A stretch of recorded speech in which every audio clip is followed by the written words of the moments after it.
night to be a Mountaineer wherever you may be. From the home of the state's land grant institution, inside the Health Plan Studios, in the Dale B. Miller Building in Morgantown, it's time for the state's most listened to sports talk show.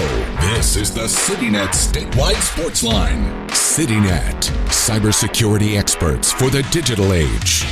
And now, across the state of West Virginia and beyond, Sportsline is on the air. Good evening and welcome to a Thursday edition of the Sportsline. Kyle Wiggs, Greg Hunter, Brad Howe, all back in the studio. Good evening, guys. Good evening. It is another big night. We've got basketball news, a lot of it.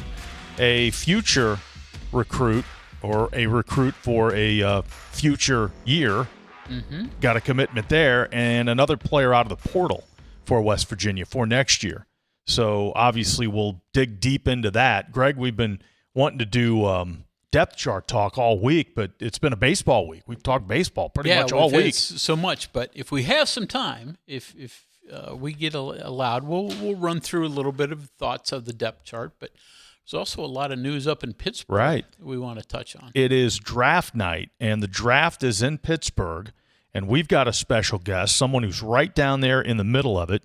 Liam Belan is a WVU grad, a U92 alum, and currently a staff writer for the Mon Valley Independent. And he joins us. He's right down in the middle of the crowd of 500,000 people. And Liam, good evening. Thanks for your time. We appreciate it. Hey, guys. Happy to be here. Thanks for having me. Set the scene. What's it like? What was it like getting there? Yeah, it's been nuts getting in here. I mean, even in the morning, my dad told me his commute into town. We only live 20 minutes away typically, but took a little longer. For me, I took the T in the long way. I had some business in Cannonsburg. I was down there, drove up to South Hills Village Mall, took the T all the way in. Now I've been down here for probably 3 or 4 hours. There's people everywhere. I've never seen it this packed down here. First at the Point. Now I'm closer to the stadium down in North Shore near Tom's Watch Bar, where I'm talking right now. You see jerseys of all kinds, jerseys that I've never seen here before, some good, some bad. So me and my friends spent the last couple minutes booing some AFC North rivals, but it's all in good fun. And, it's just a really good time and a really good scene right now. So, Liam, for those that aren't quite aware, the stadium's on the North Shore, but does the crowd spill over to the other side of the river all the way to the Point? Yeah, the NFL has a lot of fun activities set up. There's like autographs. We took some pictures with some Super Bowls. They had all 6 up. A lot of just, food, drinks, a lot of different selections for all kinds of people. Just a lot of fun, sort of like a festival-type atmosphere there, and that's at Point State Park. I really like how they set it up. And like I said, I was down there in the Point State Park area for probably about 2 hours with a few of my friends, and we were just walking around. Some long lines, a lot of people down there. So the crowd definitely does spill over all the way there, and then even throughout the city in the middle trying to get over to the North Shore. There's been just a ton of people everywhere. Really, it's busy everywhere. You could tell there's been a big event here, so everyone's really excited, and it's just been a great time so far. The weather's absolutely perfect. I mean, what a day up there. Hey, Liam, how's it work? As we're watching on our screens right now in the studio, and it is packed down there around the stage area. Do you know how that's working? Can you just show up and get close to the stage based on when you arrive? So that's how it seems to be. Honestly, I'm not entirely sure just because I haven't been as close to the stage to really gather how they're doing that process. But, that's what I believe to be happening down there. I guess we'll see for sure in a few hours. But from my understanding, that's how it seems like it's going to go, yeah. Liam Belan is with us, again, a WVU grad and worked at U92, now a sports writer up in the Pittsburgh area. So what's the setup like? Like, where is the stage? Is it up against the stadium, or how is it all fitting? Yeah, so it's right up against the stadium, right near. Again, like I said, the T is like our rail system here, and it runs right up to Allegheny Station. If you would know where that is, it's right up against the stadium. There's typically like guardrails and, you know, all kinds of things for people to, it's like a big parking lot typically, or like a tailgate lot for games and everything. That's all ripped out, and the stage is right up against there. It's set up real nice. Looks great. You know, I've seen pictures of it the last couple of days, and now really seeing it come together online. And, you know, you can see it on social media and even just seeing it in person. It looks great. You know, I was skeptical, like many Pittsburghers, of how we were going to have enough space to do something like this, just because, you know, it's a sizable city, but it's not the biggest city. So we weren't exactly sure how it was going to look. And it sounded good in theory, but we had to see it in practice. And, yeah, the stage set up right there, right against the stadium, feels great. It looks great. And I think it's going to make for a really good and scenic draft. So you took the T in, the light rail system, which I'm sure is a wonderful idea, because I've heard of parking fees that are just outrageous. What have you seen anywhere around the stadium for what it's going to cost people just to park? Yeah, the parking around here is brutal, which is why I definitely was part of the reason why I took the T in. You know, I've seen $50 signs, $100 signs for people just to park their car around here in this sort of, you know, anywhere around town, really, downtown, closer to the point, or even closer over here to North Shore. I've seen it more expensive, being that it's closer to the stadium over here. It's a lot. It's a lot if you want to try and get down here in this area, which is why I made the decision to take the lengthy ride in on the T, about 30 or 35 minutes probably, but it's well worth it, I think, when you take into account the money that I'm saving, as well as how much of a circus it'll be trying to get out of here tonight. So, talk about circus. How about when the Steelers get ready to make their first pick here, Liam? You want to go on record with a prediction on who the Steelers go with here with their first pick? Oh, man, I'm not sure. So I'd love to see how the board was in theory. I'd love to see the board at that point, but I could see wide receiver for sure, maybe Casey Concepcion, maybe Omar Cooper. I could definitely see that, maybe Denzel Boston, even depending on, again, who's there. Today's MetroNews television forecast is brought to you by Lou Wendell Marine Sales. We sell family fun. I think it ends up being a receiver of some of those guys that I listed, maybe, or depending on if Ione is there, that might be him as well. So that might be the pick as well. So we'll see, but I don't want to go on record with it, but that's kind of my prediction, how I think it's going to go. That's how it'll fair. Play out. You're right, because you got to see what the board looks like. Yeah. So I give you that. We'll give you some grace on that. So you're a Pittsburgh guy. Go ahead and take off your professional journalism cap and put on your fan cap. So are you pleased with if Aaron Rodgers comes back? Do you think the Steelers, they've got the most picks of anybody? Should they keep them all? Should they trade up? What are your thoughts of what this organization is doing in general? Yeah, so that's a great point as well that I forgot to mention. I mean, if a guy like Mekhi Lemon, or possibly even Jordan Tyson with his injury history, I loved watching him at Arizona State. If that's the one that slips because of his injury history, starts to get up to 15, 16 with all those third-round picks and the comp picks, I wouldn't be surprised if Omar Khan's working the phone and trying to move up. But the state of the franchise, Tomlin leaving is, it's the right decision, I think. It's tough just because for most Pittsburgh fans my age, I'm 24. He's pretty much the only coach that I can remember at this point. I remember the early years of the late years of Bill Cowher, but mostly it's been Coach T my whole life. So to see him go, it's upsetting, but I think it was definitely the right move. It's just gotten stale, I think, a little bit. And the McCarthy hiring, we'll have to wait and see on that. I like that he's an offensive mind. I would have rather tried to go younger. Personally, I thought it was going to be sort of an up-and-coming sort of guy rather than a very established guy in the league. But, I mean, he has that Pittsburgh link, obviously, and I know Art Rooney really thinks that we're in a win-now mode, the Steelers, so I don't agree with that, but I think that's kind of the sentiment. If you look at the moves that he's made, that's kind of where he thinks the franchise is. I would disagree, considering like you said, it could be Rodgers. It could be Will Howard at quarterback, but there's not really a set plan at quarterback. And, I mean, Rodgers was one of the better options that the Steelers have had the last few years, and he wasn't that great last year. So, I mean, they got no offense in the playoff game against the Texans when the defense held them in it for 3 quarters. They just needed a little lift from the offense. You know, Rodgers couldn't give you that. DK Metcalf couldn't give you that. There were a few plays he left out there, I thought. The quarterback situation's up in the air, but at the same time, to their credit, I don't really know that there's a solution right now in terms of I don't really like any of the guys in this draft. You know, this was supposed to be like a coveted quarterback class, and it kind of all fell apart, as we know. I don't really love Ty Simpson.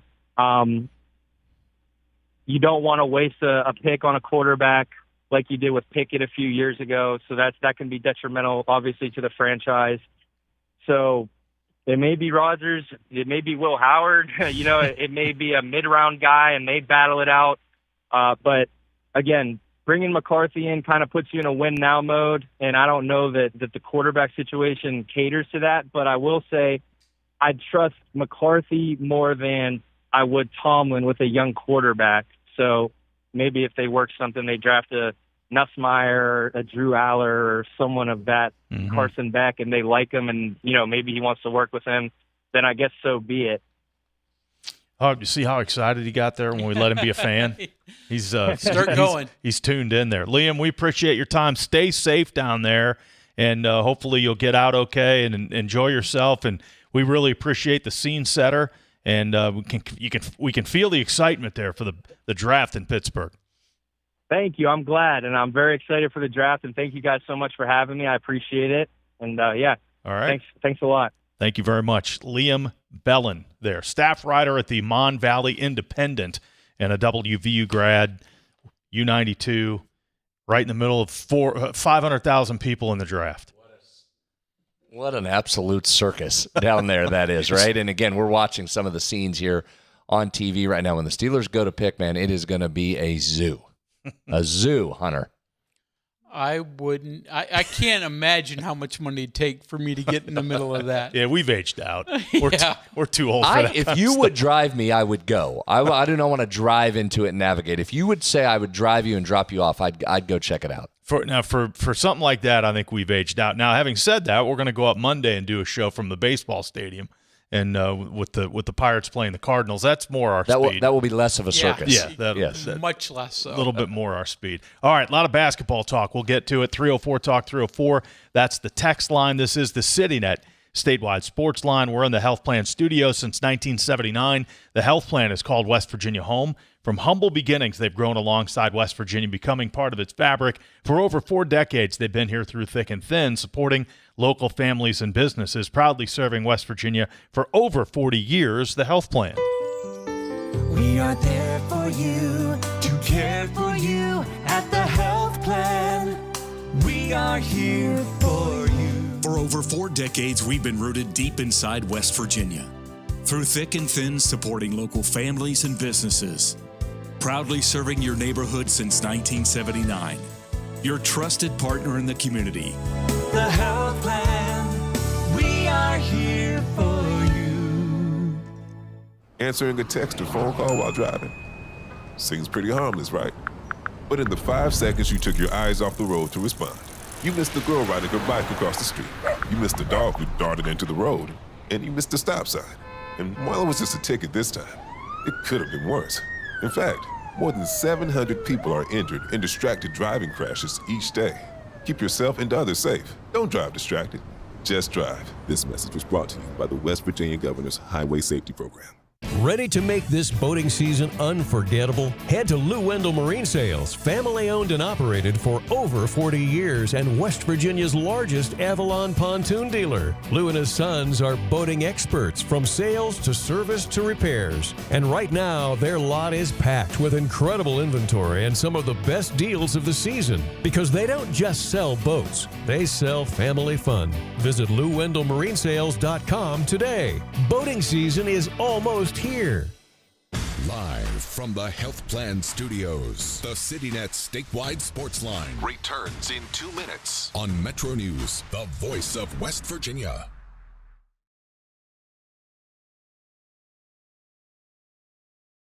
It's an all-new Camry for as low as $398 a month.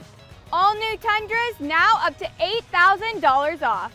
All-new Tacomas now up to $4,500 off or lease as low as $399 a month. $7,500 off the new BZ or 0% financing for 72 months.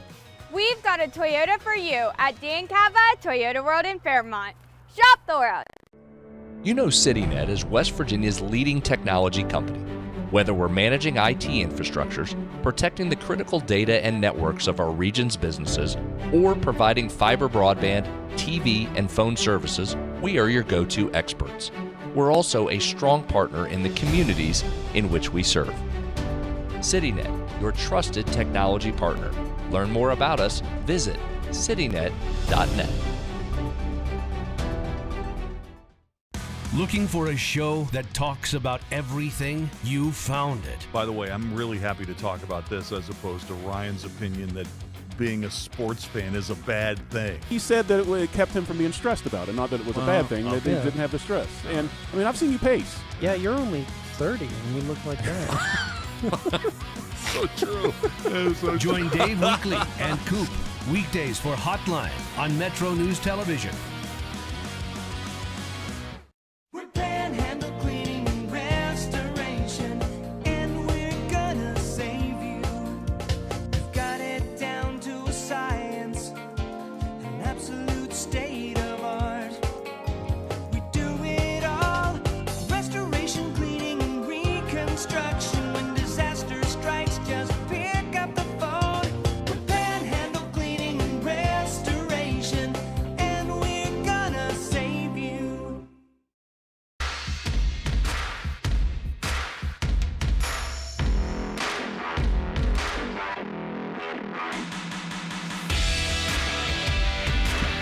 CityNet statewide sports line on draft night. A lot of football excitement, a lot of football talk. We'll get to some here in a bit, but let's focus in on the WVU basketball news, and there's plenty of it.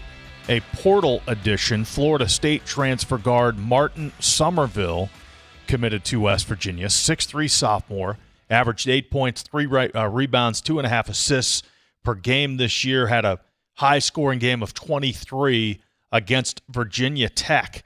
So Martin Somerville joining the program as a contributor. Yeah, I like this pickup here. This is a guy that's a two-way player, probably slants more defensive if you have to put a label on it, but he can guard. He can also score, as you mentioned, had a game where he put up 20.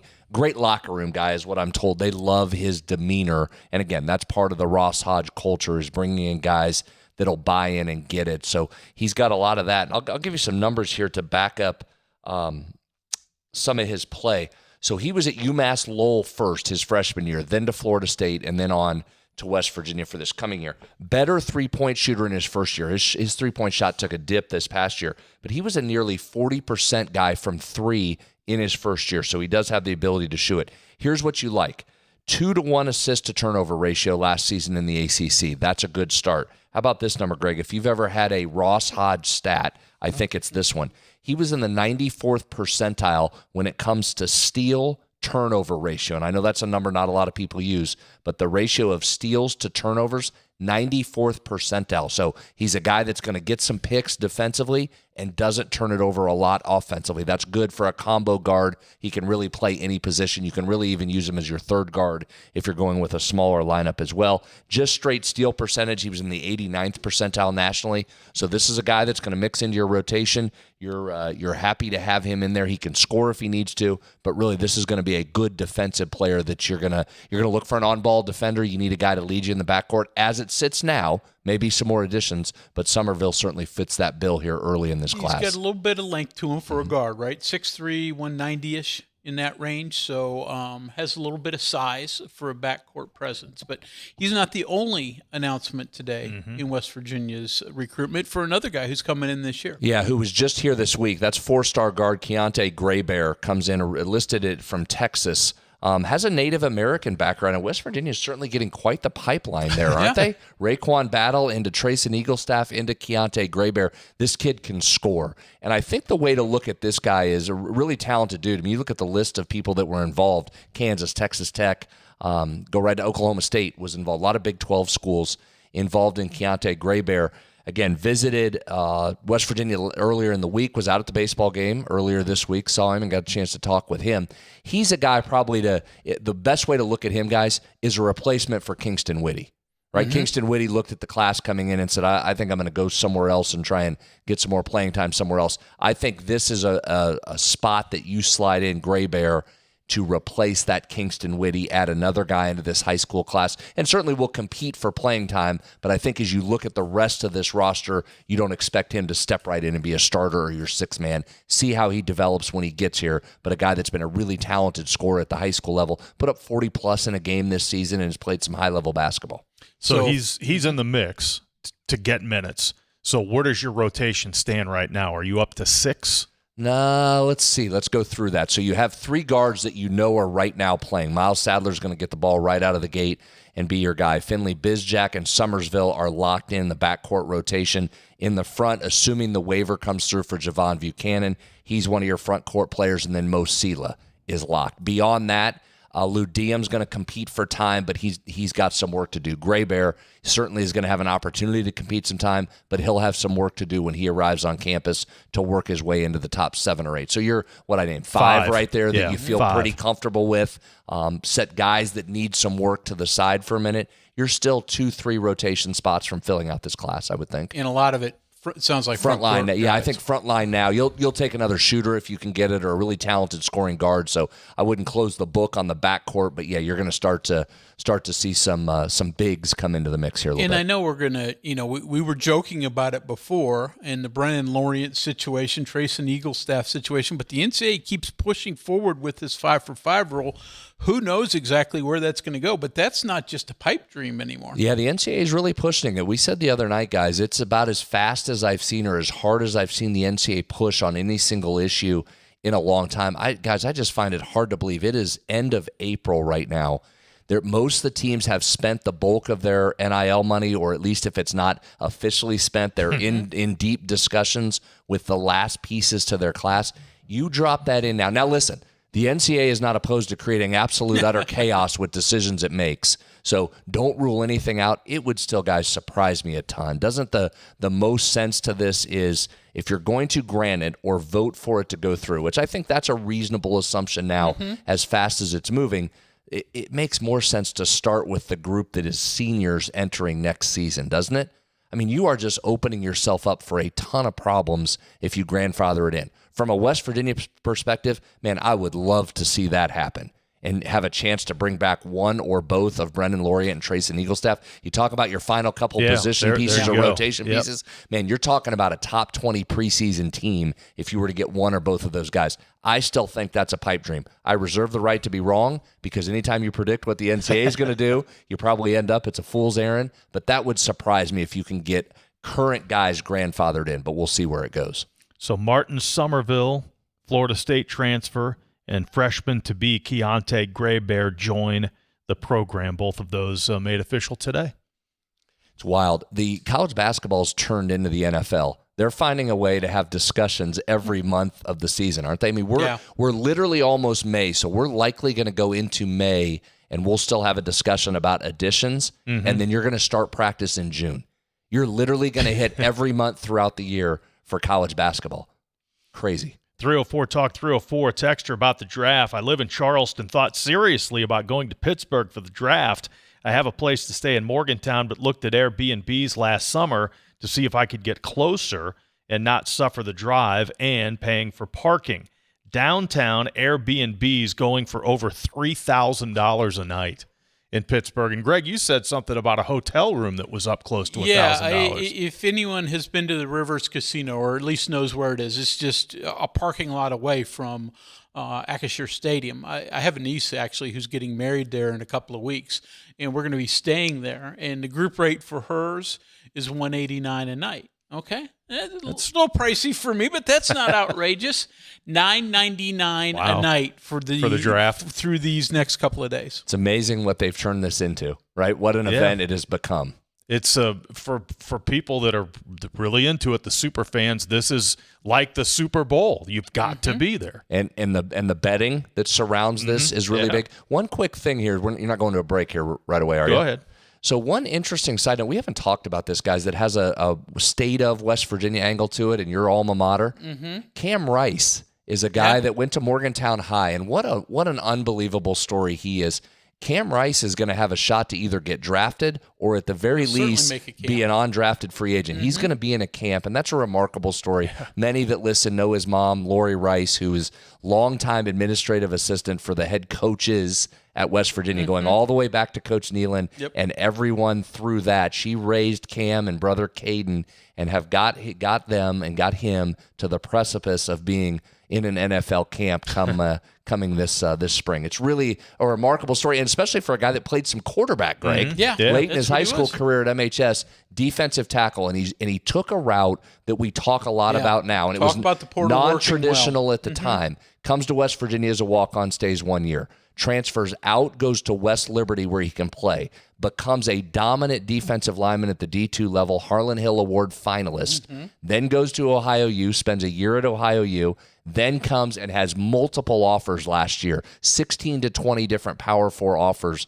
coming in for Cam, Tennessee being one of them, Indiana being another. He ends up going with Mike Loxley at Maryland, turns into an all-Big Ten performer, and is going to get a chance to crack at the NFL. So early congratulations to Cam and Lori Rice. What an unbelievable story. If it's not quite blindside, it's not far off from a remarkable story for what that young man has been through in his route and getting to the precipice of the NFL. Awesome story for the Mohegan graduate.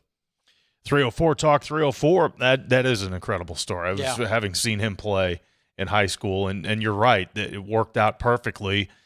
You talk about good players at every level, at every division. Go somewhere where you can play. Somebody's going to find you and give you an offer, and that's what happened. Might play his way right into the league. 304 Talk 304. We'll talk Mountaineer football and kind of update the depth chart a little bit after the conclusion of spring practice. That is coming up. Stay with us as the CityNet statewide sports line continues. Diabetic neuropathy is the most common complication of diabetes, causing burning, tingling, and stabbing sensations in the feet. The fellowship-trained, board-certified experts at the WVU Medicine Center for Integrative Pain Management provide spinal cord stimulation to treat this pain, using electrical pulses in the spinal cord to block pain signals. Visit wvumedicine.org/pain or call 855-WVU-CARE for an appointment. This boating season, elevate your family time with Lou Wendell Marine Sales. Proudly family-owned for over 40 years, Lou and his sons are West Virginia's largest Avalon pontoon dealer. Trusted experts in premium boats, motors, and service. Discover refined comfort, elegant design, and performance you can feel. Now is the perfect time to take advantage of preseason savings. At Lou Wendell Marine Sales, they don't just sell boats, they sell family fun. Visit LouWendellMarineSales.com because the weekend's almost here. If a fire occurred in your home, would your smoke alarms work? Don't wait for a tragedy to find out. Smoke alarms are designed to give you and your family the precious seconds you need to safely escape. Test your smoke alarms every month by pressing the test button until the alarm sounds. Depending on the type of battery in your smoke alarm, you may need to change the batteries at least once a year or whenever the low battery warning chirps, and never remove the batteries for any reason. Remember, having working smoke alarms is not only a good idea, it's the law. A message from the West Virginia State Fire Marshal's Office. Live from the Health Plan Studios, the CityNet statewide sports line returns in 2 minutes on MetroNews, the voice of West Virginia. Today's MetroNews television forecast is brought to you by Lou Wendell Marine Sales. We sell family fun. Hello there. Our need for rain is growing. Compared to average, month-to-date, Charleston is now behind by almost 1.5 inches. Year-to-date, behind by almost 4.5 inches, leading to worsening drought conditions. Moderate to severe drought has developed across much of West Virginia. The next 7 days bring a general widespread 3/4 of an inch to 1.25 inches. Sounds nice, but it's just enough for Charleston to potentially maintain average in this period, which would mean hopefully preventing worsening conditions, but not enough moisture for drought relief. Widespread shower and thunderstorm chances return with this cold front going into Saturday. So for our Thursday evening, an isolated shower or rumble of thunder possible in northern areas. By the early morning hours Friday should be clear and staying with plenty of sunshine during the day. Just a low chance for an isolated shower or rumble of thunder, again, mostly looking north and east. Widespread rain returning ahead of that cold front late Friday into Saturday. Fly CRW forecast, it starts at home. You will want to pack for some cooler air moving into Chicago, New York, Washington, D.C. over the weekend. Meanwhile, still plenty of 80s for Charlotte, Orlando, and Tampa. Panhandle forecast. Looking from New Cumberland to Pine Grove, bottoming out in the mid and upper 50s, then topping off in low to mid 80s on Friday. If we follow over to, say, Charlestown towards Petersburg, mid 50s tonight, ranging from upper 70s to 83 on Friday. Again, about a 10 or 20% chance for a passing shower or storm here. Meanwhile, Elkins towards Ripley, more mid and upper 50s tonight, 78 towards 85 in the warm spots on Friday. And ending looking from Charleston towards Lewisburg, coolest areas mid-40s tonight with clear skies. We'll stay dry here for the most part on Friday with highs in the upper 70s to mid-80s. We'll stay relatively mild overall through this forecast. Best chance for rain in Charleston is going through Saturday, then late Monday to Tuesday.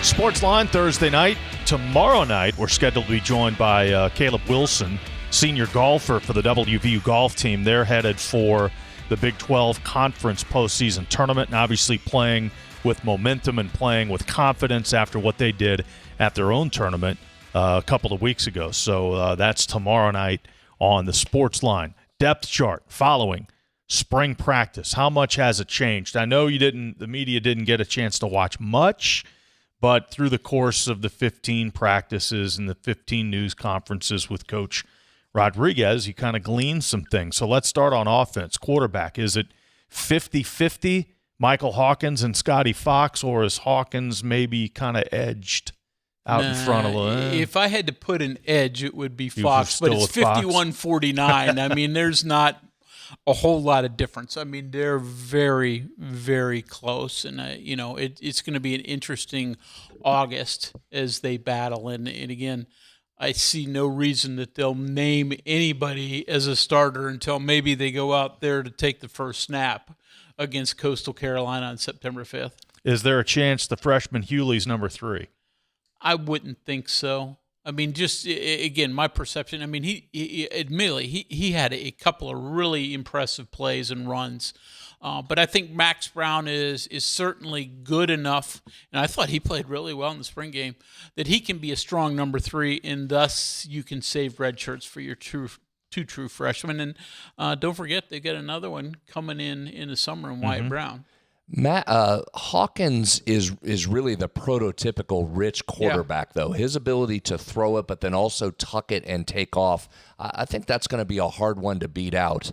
Is Hawkins. The advantage for Fox certainly comes in the year in the offensive system. I mean, that's a tremendous boost. You talk about a guy that's going to have a command of that. But it would personally, this is my opinion, would surprise me if it's not Hawkins once we get right down to it because of the skill set.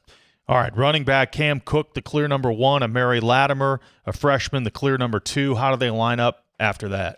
I think from what we've seen in listening to Rich, Tay Boswell is a guy that they think has a good bit of ability. He's a speedy running back. They've got some others in Chris Talley, Andre Devine, but I think Boswell's your number 3. Brad, I think the question is, how much time is there for anybody behind Cam Cook? Agree. I'm totally with you there. I mean, we know how Rich operates there. If Cam Cook is healthy, Cam Cook's going to get the large majority of those carries, then Latimer's mixed in. Now, remember, it's going to take Latimer some time here to get acclimated to this offensive system. Physically, you got a guy that's ready to step right in and play. He looks the part as a Big 12 running back as a freshman. His ability just to pick up the offense is going to determine how many snaps. But that's also why you go back to Hawkins. If Hawkins ends up being the starter, that's probably your number 2 running back in terms of carries, and then Latimer can slot in as Spelling Cook. But, Greg, I'm with you. Cook's healthy. Cook is getting the bulk of the carries. And you've got the big back in there as well as Caden Luke, who will play some. Yeah, as your fullback. And he, I think he's certainly a lead blocking fullback for you. The question I have is, and we didn't really see it any, do they hand him the ball a few Short times? yardage. He was really good in that role in high school. Was an outstanding running back in high school, but his time at Arizona and then what we've seen in West Virginia is mainly as a blocker. But still, you need somebody as a lead blocker in this offense. Lead block, give Cam Cook the ball. Give Cam Cook the ball on first down, give it to him on second, give it to him on third, Coach Hunter. Well, give it to him on 4th and 1. And if it's, it's 4th and 1, you also have a 235-pound guy in Latimer if you need a big back. So Luke can lead the way, but I think most of the time you're going to have one of your two running backs get the bulk of the carries. We've talked a lot about receivers, and they seem excited about these guys. It's a completely rebuilt position other than Jaden Bray, who's obviously snake-bitten with injuries the last 2 years. But if he's back and healthy, he's one of your lead guys, right? Yes. Along with DJ Epps, who seems to have emerged as a top-flight guy, and maybe Teron Francis, who are some others there. Well, I think, right now, I think your top three are Bray, Epps, and Prince Strawn. I'd give 3. Teron Francis isn't far behind, but there's several others. I think you can get to 7, maybe even 8, and you could see a rotational aspect to that. The 2 junior college guys at wide receiver in Keon Hutchinson and Kedrick Triplett are guys that are going to play for them. Also, John Nider is going to play for them. So that gives you 7. Now, a guy they talked a lot about and gave some chances, Armani Weaver, is a player or a receiver in the slot, little guy, but he showed some explosive playability. And then I know Rich has really been high on Cyrus Traw and his work ethic and those type of things. So I think that's where you get to that, depending on where Weaver and Traw slide into your rotation, that gives you, at least 7 and maybe as many as 9. I think Bray's the clear number 1 here. If Bray is healthy that's your guy. That's who you're going to feed the ball to from there. Epps, I would list as the guy getting the most buzz around the program as a guy that can make some noise. And then, as we mentioned, Keon Hutchins with just his straight speed. We saw that in the spring game, Greg, with that 50-yard touchdown catch. They're going to look for a guy that can just straight burn and get down the field there. It's interesting. For a position, Greg, just a few weeks ago, you're concerned a little bit about it because there's a lot of guys there that seem to have potential, but maybe not production. This suddenly looks like a room. I mean, you can talk yourself into, as we just did, multiple guys. Again, for an offense that's going to be more run than it is throw, you can talk yourself into some real potential with some of these guys. Yeah, and you need that explosive big playability. We've talked about it before. The one thing that Rich's offense gives you, despite the fact that it's so run-heavy, there are opportunities there to throw the ball down the field and make it either a catch and run for a big play or a big play way down the field. And that also opens up your run game if you can have the mix of the two. Ryan Ward, the clear guy at tight end, but, man, you got some big bodies behind him. Yeah, like the 2 transfer tight ends that they brought in, and I think you're going to play all 3. Now, and there's times you're going to have at least 2 on the field together, but Josh Sapp, who comes from Clemson, he's the better of the pass receiving tight ends out of the pair, and then Cam Bell coming in as well as a big tight end. 6'7". Yeah. So, prototypical blocking tight end. So those 3, then you get really young at tight end, including a guy that we know in Carter Zuliani. So I don't want to forget him. He's a redshirt freshman after spending the year at West Virginia. And I think it's a position that may not get as much notoriety as the others, but one, especially with the blocking ability, is something that's going to be important in this offense. All right, where do you want to start on the offensive line? In the middle with the center, looks like there's going to be a different starter there. Yeah, it could be. This whole the line has opportunities for about 10 guys. Now, a couple of them are likely going to be starters. The first unit that I noted coming out of there, Jack Cassidy at left tackle. Nick Cray, who, of course, started at left tackle for West Virginia, is now playing mainly guard. Yeah. Cam Griffin at center, though he's going to get pushed by Wes King. The right guard is just a total I don't want to say crapshoot, but just there are a bunch of guys. Wes King could be there. Landon Livingston can be there. Devin Vass, who unfortunately missed a lot of the spring because of injury, could be there. And a guy who I saw working with the first unit at times was a true freshman in LaMarcus Dillard. So don't want to count him in. And Josh Iosa, a transfer from a couple years ago. So they've got a lot of options there. Ultimately, how does that work out? I'd say Cray definitely is your a likely starter. But Bubba Grayson also in there. So yeah, I could see Bubba Grayson moving over to that right side. Again, as we mentioned, he did not come here with Rick Trickett to not be competing for a starting job somewhere. Again, Rick wouldn't have brought him if he's not available somewhere. So, Greg, that wouldn't surprise me either if he slides over and Cray and Bubba end up being you certainly your guys. could be your two starting guards. But the interesting thing about Grayson, he can play every offensive line position. So he's not necessarily have the classic height for a tackle, but he's played tackle in the past. He certainly can play center, though his Jacksonville teammate and Cam Griffin also working there. So that's an interesting one to follow, how that guard situation works out. But I'd agree with you, Brad. I mean, if I had to put money on it, Grayson and Cray, probably your starters, but there's some other options there as well. What about the other tackle position? You mentioned Karsten Cassidy on the left side. Where does Kevin Brown fit in on the right side? I mean, he normally has played right tackle in his career, though. He played almost exclusively left tackle on Saturday. So I think they're just trying to get him acclimated so he can play either side. But I think knowing his people, more comfortable at right tackle. But Brad, a guy we've talked about a great deal this spring, and Malik Agbo has played he was normally the first right tackle out there. So I think, Kevin Brown and Malik Agbo are the guys that are fighting for the right tackle job. Cassidy seemingly is your left tackle, though a junior college player, and Deshaun Woods also, is playing a lot of tackle. So you probably have 4 tackles,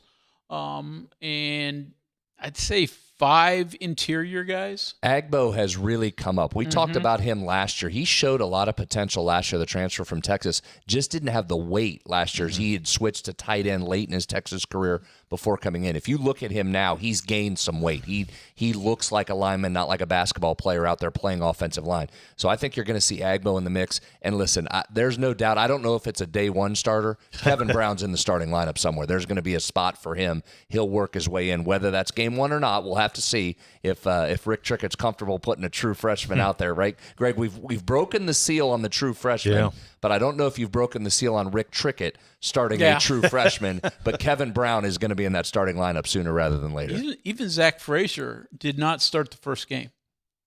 Didn't take long. No. Game 2, he was in the starting lineup, and he was from there on. That won't surprise me if something like that happens here, but Kevin Brown's not here to sit behind people, so I think you're going to see him. Again, if all reports are true, the early reviews on Kevin Brown, he'll be in that lineup here pretty soon. All right, that's your offense. We'll flip to the defense when we return. It is the CityNet statewide sports line. CityNet Fiber is built for the way West Virginia lives and works. From streaming at home to running your business, you can check your address and get started today at citynet.net. Remember, CityNet connects, protects, and perfects. Getting ghosted is never fun, especially by your network. Cyber threats don't announce themselves. They slip in quietly, disrupt operations, and disappear before you know what happened. CityNet's cybersecurity services provide proactive monitoring, threat detection, and expert response, so your business stays connected and protected. Commit to a relationship built on trust and reliability. Learn more at citynet.net today. And remember, CityNet connects, protects, and perfects. Worried about paying for college? MetroNews is proud to present the 19th Annual West Virginia Scholar Program, where one high school junior in West Virginia will win a full scholarship to West Virginia Wesleyan College, including room, board, tuition, and fees. For details, go to WVMetroNews.com and click the Apply Now button. Deadline is May 3rd. The 2026 West Virginia Scholar Program, presented by Greer Industries and the West Virginia Hospital Association. Go to WVMetroNews.com and apply today by May 3rd. We are there for you, to care for you at the health plan. We are here for you. For over 4 decades, we've been rooted deep inside West Virginia. Through thick and thin, supporting local families and businesses. Proudly serving your neighborhood since 1979. Your trusted partner in the community. The Health Plan, we are here for you. Live from the Health Plan Studios, the CityNet statewide Sportsline returns in 2 minutes on MetroNews, the voice of West Virginia. You own a boat because you love spending time on the water. Choose the outboard that allows you to make the most of it. Honda Marine's legendary reliability, ease of maintenance, and powerful performance keep you going strong. And they're all backed by the peace of mind protection of the industry's best limited warranty. Visit your Honda Marine dealer today and find out why it's more than an engine. It's your time on the water.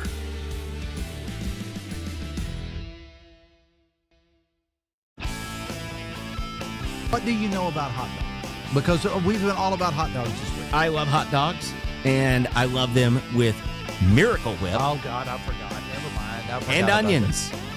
Okay. I actually, yesterday morning, I had a hot dog for breakfast at 6:45 with onions and Miracle Whip. And with that, we'll be back right after this. Join Dave Allen weekdays for midday on Metro News Television.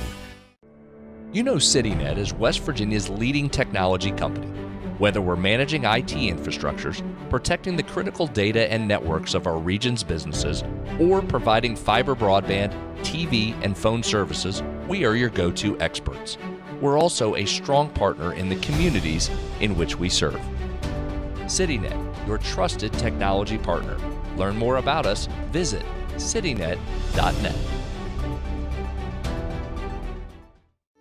We are there for you, to care for you at the Health Plan. We are here for you. The Health Plan proudly supports our active and healthy communities and has been your most trusted carrier for over 40 years. Log on to healthplan.org for more information. We are there for you, to care for you at the Health Plan. We are here for you.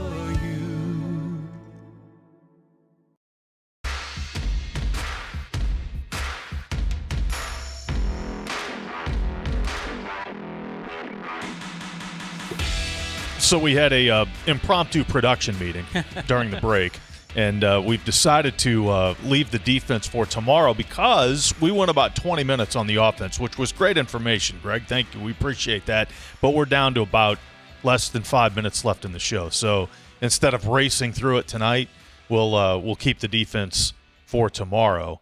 So we'll have a lot to do tomorrow with Caleb Wilson joining us. We'll go over the defensive depth chart and the WVU Cincinnati baseball game, first pitch at 6 o'clock. So we'll have a game line going with baseball. Excellent. Big series. Huge coming series for the Mountaineers. Like, what can they do? First of all, you got the bounce back from the debacle the other night against Pitt, but I think more to the point in the question is, how does this pitching staff look here as you're going into the weekend with the shakeup and the injury due to Yale? Mm-hmm. And what does this look like as you head into what is a massive series? And we'll say that every series here for the 4 remaining in Big 12 play. Well, 2 things on the line, and we talked to Tyler Barnett about it last night. You want to stay in the race, obviously, to win the championship, and you're a couple of games back with 4 series remaining.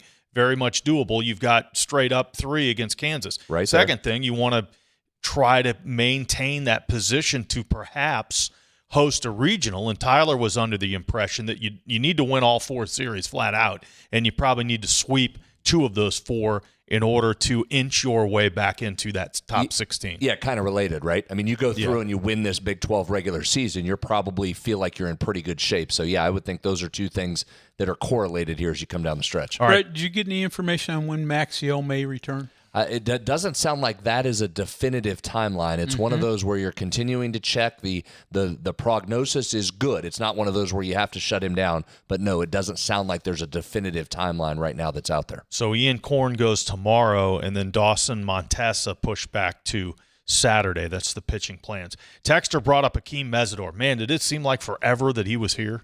Yeah, he played for Neyland, right, back in the 80s? Maybe Signetti. It was a long time. I mean, it's amazing that kid was still in college football this year, but turned himself into, no surprise, Greg, right? Freshman All-American. We knew he was going to be a superstar. He turned into one at Miami, and he's a guy whose name you could hear called tonight. Yeah. Well, it's as high. He's going to be in the first round, you would think. I've seen him as high as number 15 going to Tampa, who needs a pass rusher. So Akeem Mesidor, the former Mountaineer, by way of Miami, certainly most likely a first-round pick tonight. Also, a couple of things. Two texters pointed out Amir Jenkins' situation. He was in the portal, but he's going to stay here. Yeah, not a surprise. I mean, Amir all along looked like he was going to return to WVU, so that's where he will be. Remember, he's undergone a successful surgery on the one shoulder already. Ross talked about on Three Guys Before the Game a while ago about the second surgery or the second shoulder injury that he suffered through there as well. So we'll see how he does for health. Certainly wishing him a speedy recovery, but always good when you have a returnee. I don't know that West Virginia's had one, Greg, in about 4 seasons. So nice to see Amir today. It was announced by WVU that he'll be back. Yeah, though his health status still is going to leave him questionable for the next season. No question. Also news today, former WVU administrator Whit Babcock, who spent the last 12 years as athletic director at Virginia Tech, he announced, or at least the university announced today, that he'll transition from director of athletics and he'll be in more of an AD emeritus role. Yeah, so congratulations to Whit on what was a tremendous career. Left West Virginia. He was the head of the MAC when he was here through a really transformative time in WVU athletics as football and basketball were both rolling. Greg, a lot of people say that's a recent golden age of Mountaineer athletics back then. And Whit had a ton to do with that, a lot of success on the MAC side. Then he goes to Cincinnati for a few years as the athletic director before landing at Virginia Tech. As you mentioned, 12 years, that's a long time. You know, you almost judge those jobs in dog years, and 12 years at a school like Virginia Tech is certainly a heck of a career from Whit, so we wish him the best as he enters retirement here and goes on to that emeritus role. Here's perspective on that. 12 years, that's the second longest tenured AD in the ACC. There you go. And 6th nationally. Yeah. As we said, 12 years, that's dog years, it's like 70. I'm sure for him, some of these years have felt really long, but it doesn't feel like it's 12 to me. It felt like he was just at Cincinnati. I agree with you, but I think if you ask him, he would feel like it's probably 70 years he's been at Virginia Tech. There's a lot of transition that went on. He navigated tremendously well that transition from Frank Beamer into Justin Fuente. It's one of those things, guys, that makes these jobs so tricky. 100 out of 100 ADs would have hired Justin Fuente at that time as the replacement, and it just simply did not work out. It is hard to hire a football coach, and certainly Tech has gone through that over the last few years. But overall, great career for Whit Babcock. And Texter points out, we'll go over special teams tomorrow too, but Texter says, hope West Virginia's found a kicker who can consistently kick the ball 5 yards deep or more in the end zone. That'll take some pressure off the defense. We hope. We'll go over that tomorrow, but they put resources into landing one of those who can do that. Hey, Cal, one more thing. I know you guys talked about Three Guys Miles Sadler last night. Continues to get great response numbers. I encourage you, if you haven't listened to that yet or watched it, go watch it. What a tremendous guy Sadler was for an interview. As good off the court as he was on. I encourage you to go check it out. Yeah, that Miles Sadler, Three Guys Before the Game, up yesterday afternoon. We had some cuts from it on the show last night, so about close to 30 hours old, but still worth certainly checking out. That'll do it for tonight. Join us again tomorrow. Thanks for listening and watching the CityNet Statewide Sportsline. From the Health Plan Studios, the CityNet Statewide Sportsline is an exclusive production of the MetroNews Radio Network. All rights reserved.